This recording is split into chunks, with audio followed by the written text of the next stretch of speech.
Dios les bendiga, mis amados hermanos y amigos. Bendiciones de lo alto. Le habla su hermano en Cristo, Wilmer Rodríguez. Una vez más por acá, por este su espacio, oasis de bendición, donde las ricas y poderosas bendiciones de nuestro Dios se derraman por medio de su palabra. Amados hermanos, amigos, seguimos por acá en este espacio con la serie de devocionales, pero esta vez vamos a introducirnos en la carta del apóstol Pablo a Filemón. Una carta muy poco citada para mi entender dentro de las congregaciones. Una carta donde el apóstol Pablo, a través del Espíritu Santo, refleja el amor de Dios en los siervos que le sirven a nuestro Señor Jesucristo. Por decirlo así, un título generalizado de esta carta, donde el apóstol Pablo va a comenzar con un saludo, una salutación, en representación también de todos aquellos que están con él en la prisión, porque es una carta de prisiones, como la han reconocido así, por lo que el apóstol Pablo expresa que él es prisionero de nuestro Señor Jesucristo y el hermano Timoteo. Pero también va a mencionar una serie de colaboradores. Luego el apóstol Pablo da gracias a Dios por el amor que el hermano Filemón manifiesta a todos aquellos que están a su alrededor. Luego el apóstol Pablo, tenemos otro subtítulo donde él va a interceder por Onésimo, que es un siervo de Filemón que al parecer él se escapa porque es un prisionero que está con el apóstol Pablo también, y allí él se convierte y quizás le declara todas las cosas que él ha hecho. Y el apóstol Pablo ahora intercede por él hacia Filemón para que Filemón pues lo vuelva a recibir. Luego el apóstol Pablo termina con unas salutaciones y una bendición final. Así que vamos a leer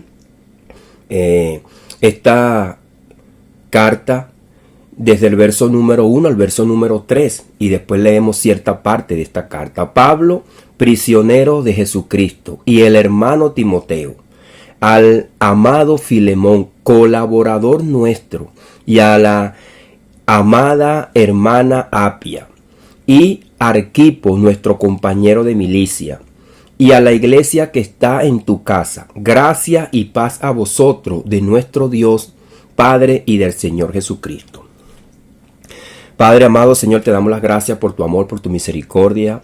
Nuestro amado también Señor Jesucristo, como lo muestra la Escritura, Señor, como el amado de Dios.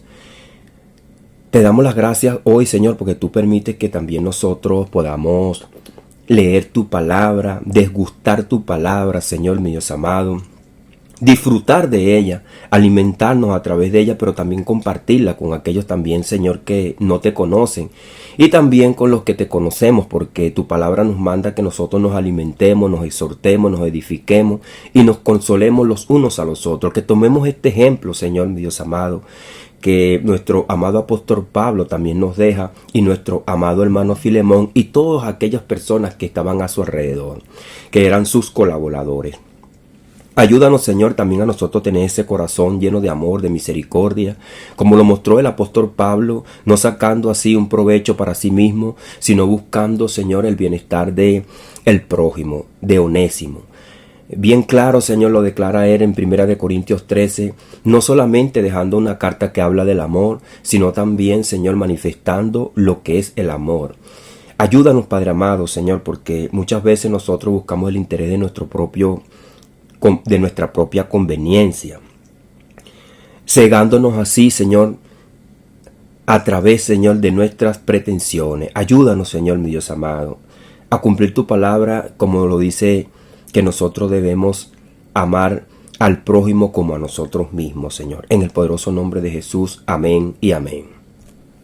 Bueno, el nombre de Filemón se encuentra acá. Es un hombre que muestra pues el amor del Señor. Aunque es una epístola breve de las cartas personales apostólicas que el apóstol Pablo le envía a nuestro hermano Filemón, pero a la vez una de las más profundas en cuanto a la aplicación práctica del Evangelio en las relaciones humanas de amor. No es una carta meramente doctrinal extensa como Romanos, ni de defensa apostólica como Gálatas, ni una exposición cristológica como Colosenses. Es una carta pastoral, concreta, encarnada en un conflicto real entre un amo y un esclavo, pero que va a prevalecer el amor del Señor. Veamos cómo el amor es el puente de interacción, de perdón, de comprensión y de conexión entre estos hermanos. Pablo se presenta como prisionero de Jesucristo a Filemón, la cual sitúa la carta dentro de un grupo de las llamadas cartas de la prisión, junto a la de Efesios, Filipenses y Colosenses. Históricamente, la mayoría de los estudiosos han ubicado esta carta durante el encarcelamiento romano de Pablo, alrededor del 60 y 62. El relato final del libro de Hechos del apóstol Pablo, Hechos 28:30, que acabamos de terminar, cuando Pablo permanecía en una casa alquilada bajo custodia, pero con cierta libertad para recibir visita.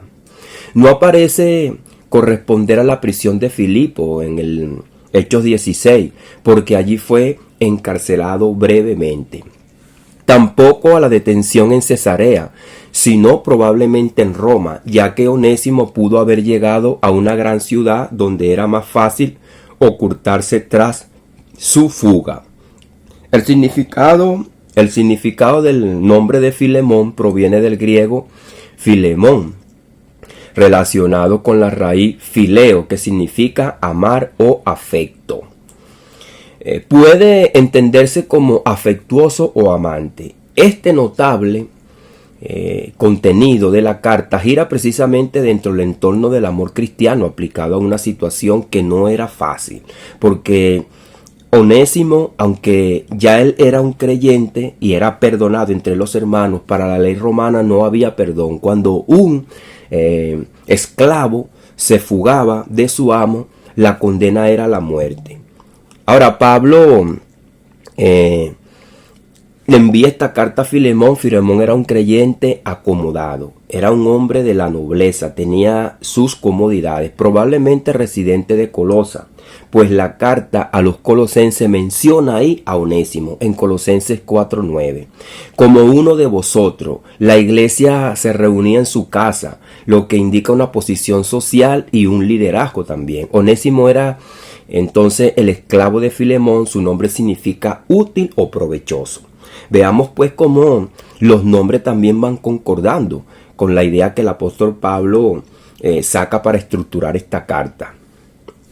Ahora, él dice que ahora sí él es útil en la carta. Pablo ruega con ese significado, el cual en otro tiempo te fue inútil, pero ahora a ti y a mí no es útil. Es como la idea que el apóstol Pablo tuvo acerca de Marco, cuando Marco desertó de aquel compromiso de la evangelización desde un principio cuando salió con Bernabé. Y luego el apóstol Pablo dice que entonces Marco para él le era útil. Dios da una segunda oportunidad. Siempre Dios perdona y nos da a nosotros pues la oportunidad de servirle. En el mundo romano un esclavo fugitivo podía ser severamente castigado, e incluso con la muerte. Si Onésimo huyó y llegó hasta Pablo, allí fue convertido a quien engendré en mis prisiones. Esto es lo que el apóstol Pablo habla acerca de el convertimiento de Onésimo, hablando acerca de su nuevo nacimiento, un nacimiento espiritual. Dios lo engendra a través del evangelio y utiliza el apóstol Pablo para que este hombre pues llegue a sus caminos. El evangelio transformó no solo su destino eterno, sino también su identidad social. Ya no era meramente un simple esclavo, es un hijo de Dios. El evangelio transforma. Aquí el evangelio irrumpe en la estructura esclavista con una revolución política inmediata. Así que Filemón se sacaba de su mente y de su corazón la política romana y aplicaba el evangelio de nuestro Señor Jesucristo, acoger a Filemón con el amor con que Jesucristo también lo había acogido a él. Ahora, una revolución espiritual, recibirlo no ya como esclavo, sino más como esclavo, como un hermano amado. Esto era algo revolucionario o incomprensible para la mente de aquel entonces, ya que un esclavo era visto como un mero objeto. Ahora, la carta puede estructurarse así como lo habíamos dicho, en el relato que habíamos visto acerca de los subtítulos. El apóstol Pablo da una salutación inicial. Pablo se presenta como un prisionero de Jesucristo y menciona a Filemón como el que recibe esta carta, pero también menciona al apóstol Pablo, a Timoteo. Pablo menciona a Timoteo, a Apia, a Arquipo, y también se refiere a Filemón como una iglesia que está en su casa. Pronuncia la bendición apostólica, gracia y paz. Aquí ya se percibe la autoridad apostólica, pero también hay humildad. No dice un apóstol prisionero, sino que él se enlaza con el ministerio de nuestro Señor Jesucristo. Él entonces busca esa ilustración de que así como Cristo también padeció, Él también está padeciendo. Hay humildad. Entonces hay humildad en el apóstol Pablo. Aunque él es un apóstol, aunque él tiene esa autoridad, tiene ese llamado del Señor, eso no quiere decir que está en unos grandes privilegios. Es un prisionero. No oculta lo que él está pasando. Y también es una dimensión comunitaria del asunto, porque también quiere que él lo dé a entender o a comprender a los hermanos que él tiene también en su casa. Una acción de gracia por el amor y la fe de Filemón. Del 4 al 7, Pablo agradece constantemente a Dios por él. Resalta su amor hacia los santos, reconoce que él ha confortado los corazones. Es por eso que yo, comenzando, había dicho que pudiéramos titular esta carta con un título generalizado: el amor de Dios manifestado a través de sus siervos. Antes de exhortar, Pablo afirma el carácter cristiano de Filemón. No manipula. Apela a lo que el evangelio ya ha producido en él. El apóstol Pablo no está allí haciendo uso de su apostolado para manipular a Filemón o para abusar acerca de su autoridad, sino que más bien apela al amor que está en él y que también está en Filemón. Y luego entonces, ¿dónde va a interceder por Onésimo? Pablo podría mandar, pero prefiere rogar. Yo te ruego en el amor del Señor. Como el apóstol Pablo también en algunas de sus cartas: os ruego, hermano, os ruego. Hay humildad en el apóstol Pablo. El apóstol Pablo primeramente da gracias a Dios y luego le dice a él: porque oigo del amor y la fe que tiene hacia el Señor Jesús y para con todos los santos, para que la participación de tu fe sea eficaz en el conocimiento de todo el bien que está en vosotros por Cristo Jesús. Entonces el apóstol Pablo va a interceder. Él tiene esa libertad, tiene ese poder, pero en el verso 9 dice: más bien te ruego por amor. Fíjense que no es por imposición, ni es tampoco para el apóstol Pablo abusar de su autoridad, y hace esa intercesión. Entonces no manda, sino que ruega. Y ahí vemos la humildad del apóstol Pablo. Se presenta como un anciano prisionero. Llama a Onésimo mi hijo. Declara su transformación y pide que lo reciba como a él mismo. Así que el mismo apóstol Pablo no ha cambiado. Lo que el apóstol Pablo le dice a los Gálatas cuando le dice: si vosotros, cuando me recibiste, pudiera haberme dado sus ojos, o me recibiste como a Cristo mismo. ¿Qué es lo que está pasando con ustedes? Esto es algo que el apóstol Pablo deja entrever, entremete en sus cartas para que nosotros veamos la conexión y ese afecto y ese apego y esa comunión que el apóstol Pablo mantenía en su mente y en su corazón con Dios. O mejor dicho, esa fusión entre él y Cristo. Somos uno. Y no es solamente que yo soy uno con Cristo, sino que también yo soy uno con mis hermanos. Somos uno, estamos en el cuerpo. Este es el corazón de la carta, el amor, lo que refleja el amor de Dios reflejado a través de los siervos del Señor. Es un ejemplo, y no solamente meramente nos quiere dar a ver y entender que es un ejemplo, sino que es la naturaleza de cada cristiano. Todo aquel que recibe a Cristo empieza a manifestar el amor de Cristo. Situación y garantía personal. Si en algo te dañó, ponlo a mi cuenta. Recuerda que Filemón mismo se debe espiritualmente a Pablo. Expresa confianza en su obediencia y espera visitarlo. Así que el apóstol Pablo aquí aparece un principio sustitutivo profundamente cristológico en su trasfondo. Pero no es que el apóstol Pablo perdona pecado, como muchos lo han malinterpretado, que si él le debe algo, que lo ponga a su cuenta, que si en algo te dañó o te debe, y que el apóstol Pablo también le está cobrando a Filemón, sino que en el amor y en el entendimiento y la madurez que tiene Filemón, el apóstol Pablo habla con toda libertad. Esa es la libertad que nosotros tenemos en Cristo, pero también cuando nosotros somos buenos siervos y enseñamos a otro y la persona madura y crece en el Señor. Y luego el apóstol Pablo termina pues con una salutación: Epafras, compañero de prisión, Marco, Aristarco, Demas y Lucas. Nosotros vemos cómo el apóstol Pablo después habla con Timoteo que Demas lo abandona y sigue este mundo. Bendición final. Nosotros tenemos que tener cuidado porque, y dice también nuestro amado apóstol Pedro en primera de Pedro 5:8, que Satanás anda como el león rugiente buscando a quien devorar. Hay unos puntos muy importantes aquí. El poder del trasfondo del evangelio en las relaciones humanas. La carta muestra que el evangelio no es meramente una doctrina abstracta, sino una fuerza, un poder que redefine las estructuras sociales desde adentro. Así que el evangelio llega al corazón, convierte al esclavo, y entonces es llamado ahora en el círculo de los cristianos como hermano. Un hermano. El amo es llamado a actuar más allá de la ley romana. La iglesia es testigo de la reconciliación. Es una carta pastoral llena de amor, llena de convivencia, pero también con sabiduría.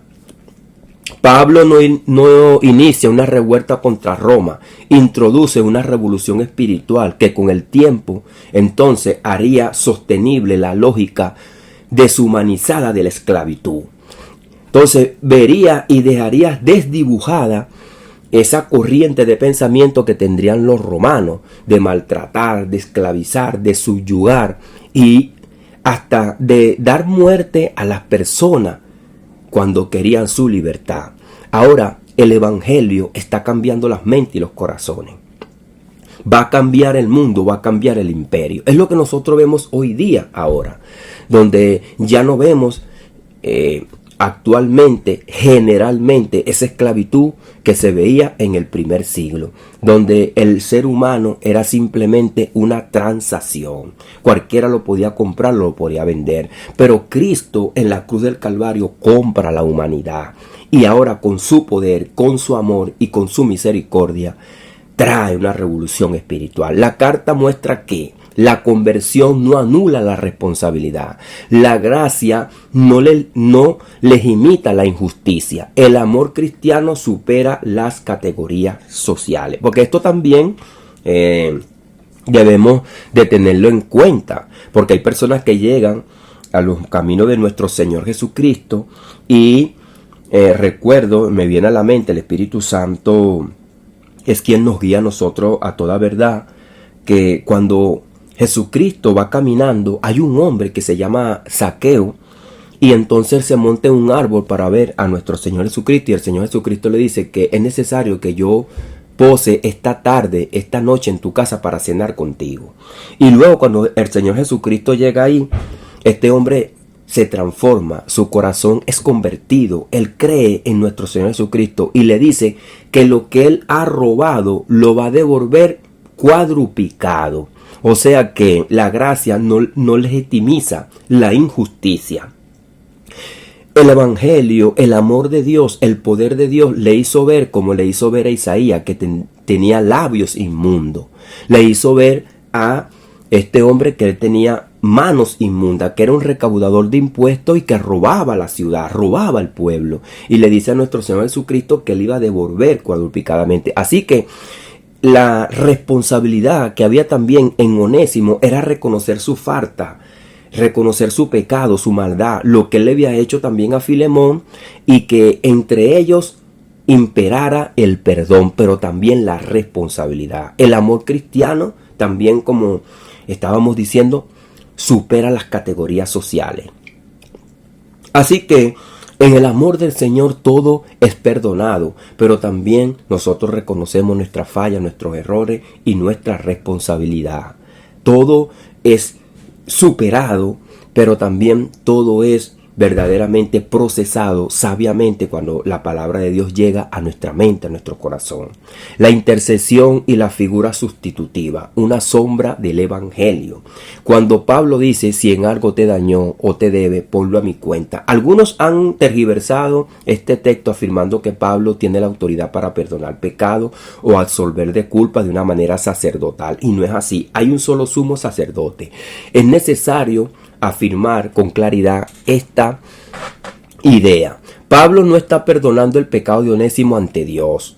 No está ejerciendo una potestad sacerdotal. Está asumiendo una deuda material o cívica. El único que quita pecado es nuestro Señor Jesucristo, como lo enseña el Nuevo Testamento, de manera uniforme, completa. En el libro de Hebreos dice que el Señor Jesucristo es el único sumo sacerdote, el que se sacrificó por nosotros. Él es el apóstol enviado hacia el mundo. Aquí Pablo actúa como un garante económico y mediador pastoral, no como redentor, sino una acción que refleja el modelo de Cristo, pero que no lo sustituye. El apóstol Pablo lo que está intercediendo por Onésimo, porque habían leyes contrarias a lo que él hizo, que él merecía la muerte, pero también tenía que pagar una deuda. De hecho, en esta escena se ilustra vivientemente el evangelio. Onésimo es culpable, Filemón es el ofendido. Pero ¿qué pasa aquí? El evangelio los une en el amor de nuestro Señor Jesucristo, porque Pablo es el que intercede, y Cristo es lo que hace que ese patrón se cumpla perfectamente. Así como el Padre verdaderamente tenía justificado por lo que nosotros hicimos en el huerto del Edén, derramar su ira hacia nosotros, Cristo se pone como intermediario, intercesor, y el Espíritu Santo es quien viene a ser el efecto transformador. Esa es la triangulación que nosotros vemos acá, donde Dios nos ha enseñado que a través del amor de Dios envió a su Hijo, y por el poder de la regeneración del Espíritu Santo nosotros somos nueva criatura. Así que el apóstol Pablo está intercediendo y está tomando el patrón perfecto de nuestro Señor Jesucristo. Cualquier interpretación que convierta a Pablo en alguien con potestad de absorber pecado, de perdonar pecado, de ponerlo como un redentor, desvirtúa el mensaje central del evangelio, que proclama que hay un solo mediador entre Dios y los hombres, Jesucristo hombre, como el apóstol Pablo también se lo dijo a Timoteo. La carta a Filemón no es un documento menor, es un laboratorio pastoral donde se ve el evangelio aplicado en medio de un conflicto concreto. Aquí se observa la humildad del apóstol que ruega, la transformación de un esclavo fugitivo, la prueba del amor cristiano a un hombre respetado, la comunidad como testigo de la reconciliación. Así que no solamente la comunidad de aquel entonces está siendo expectante de lo que está pasando, sino la humanidad completa, cuando fue expectante en la cruz del Calvario, como el apóstol Pablo dice que Jesucristo fue creído, fue recibido en gloria. Estamos viendo cómo el amor de Dios ha transformado la civilización.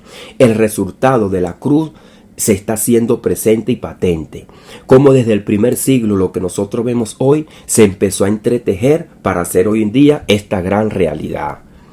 La epístola muestra que el evangelio no destruye las relaciones humanas, sino que las redime. No opera por imposición, sino por amor. No actúa con coerción, sino por transformación interior.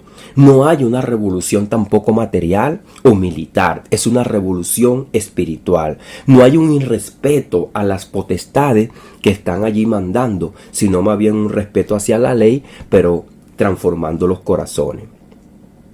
Entonces, Es importante saber y entender, antes de nosotros vamos a ver esta carta y avanzar verso por verso, vemos esta introducción que permite establecer tres pilares fundamentales del estudio: el contexto histórico real y verificable, la estructura pastoral cuidadosamente diseñada por el apóstol Pablo hacia el corazón de nuestro amado hermano Filemón y todos los que estaban a su alrededor, doctrina cristológica que implica la intercesión. En estos siguientes análisis que vamos a hacer acerca de esta carta, observando cómo el apóstol Pablo equilibra su autoridad, su amor, su justicia y su gracia, y cómo esta pequeña carta contiene una poderosa manifestación del corazón pastoral del siervo de Jesucristo, que debería ser también la manifestación del corazón en cada uno de nosotros. Cuando nosotros conocemos a nuestro Señor Jesucristo, nos damos cuenta que nosotros éramos merecedores de la condenación, pero que en su amor y en su misericordia Él nos rescató, nos redimió y ahora nos ha trasladado hacia el reino de su amado Hijo. El Padre nos rescató por medio de nuestro Señor Jesucristo y el Espíritu Santo transformó nuestras vidas y nuestros corazones. Ahora somos siervos de la justicia, pero no olvidando lo que verdaderamente Dios hizo en nuestras vidas, no olvidando la deuda que nosotros teníamos con el Señor. Y es lo que el Señor también hace ver en los evangelios, que había un siervo que él debía mucho a su amo y el amo lo perdona, pero él tenía un siervo también y no lo perdona. Y el Señor Jesucristo acusa a ese siervo malvado, porque si Dios le perdonó una deuda impagable y otro le tenía una deuda pequeña y él no lo perdona, entonces el Señor dice que también ese siervo va a tener su castigo. Así que hay cosas que nuestro amado apóstol Pablo va directamente e ilustra directamente el evangelio de nuestro Señor Jesucristo. La pregunta es, ¿estamos nosotros ilustrando también a través de nuestro corazón y nuestras acciones el evangelio de nuestro Señor Jesucristo? ¿Estamos nosotros colocando frente de nuestra mente, nuestro corazón, las cosas que nosotros tenemos a nuestro alrededor antes que el amor y la misericordia que deberíamos tener por los siervos del Señor y nuestros hermanos, o por la humanidad que está perdida? ¿Qué estamos nosotros reflejando? ¿Qué impera e invade nuestra mente?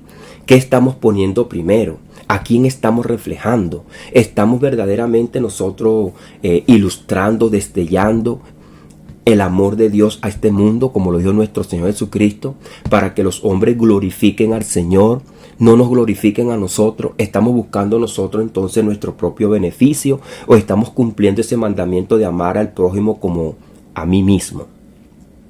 El Señor Jesucristo nos muestra a nosotros en la Escritura su vida y la vida de Jesucristo. Él lo dijo, los siervos serán semejantes al Maestro. ¿Estamos nosotros reflejando esa semejanza? Son palabras de nuestro Señor Jesucristo quien nos da esa reflexión en nuestra mente, en nuestro corazón. Padre, en el poderoso nombre de Jesús, Señor, te damos las gracias por tu amor, por tu misericordia, por esta palabra, Señor, que hemos leído hoy, hemos analizado. El apóstol Pablo nos muestra a través de esta carta, aunque muy corta, pero cargada de un profundo sentimiento de amor, de verdad, de reconciliación, de amor, de intercesión. Ayúdanos, Señor, mi Dios amado, a también tomar este ejemplo y que no solamente seamos oidores, sino hacedores del Evangelio, Señor. Ayúdanos, Padre amado, danos sabiduría, danos entendimiento, porque quizás muchas veces hasta nosotros mismos estamos esclavos de nuestras heridas, de falta de perdón, de amor, de reconciliación. Que nuestro corazón, nuestra mente, a través de la palabra pueda ser sanada, pueda ser reconciliada, Padre amado. Ayúdanos, Señor, danos sabiduría, danos entendimiento, alumbra e ilumina nuestras vidas, Padre amado, porque muchas veces, Señor, quizás por nuestras pretensiones y también por nuestra arrogancia, muchas veces nos endurecemos en nuestra mente, en nuestro corazón y oscurecemos nuestra alma. Pero, Señor, tú viniste a reflejar vida. Un ciego no puede guiar a otro ciego. Nosotros tenemos que tener esa iluminación para también dar luz a aquellos, Señor, que andan en tiniebla. Danos sabiduría, danos entendimiento, danos fortaleza. Y te damos las gracias, Señor, porque tú eres quien nos alimenta, quien nos habla, quien nos ayuda para que nosotros sigamos adelante en este camino. Padre, en el poderoso nombre de Jesús te damos las gracias. Amén y amén. Dios les bendiga, Dios les guarde, mis amados hermanos y amigos. Le habló su hermano en Cristo, Wilmer Rodríguez, una vez más por acá, por este su espacio, Oasis de Bendición, donde las ricas y poderosas bendiciones de nuestro Dios se derraman por medio de su palabra. No obstante, le comentamos por acá que también estamos en el canal de YouTube Oasis de Bendición, en el canal de TikTok Oasis de Bendición y en nuestro canal de Facebook como Wilmer Rodríguez. Dios les bendiga, Dios les guarde.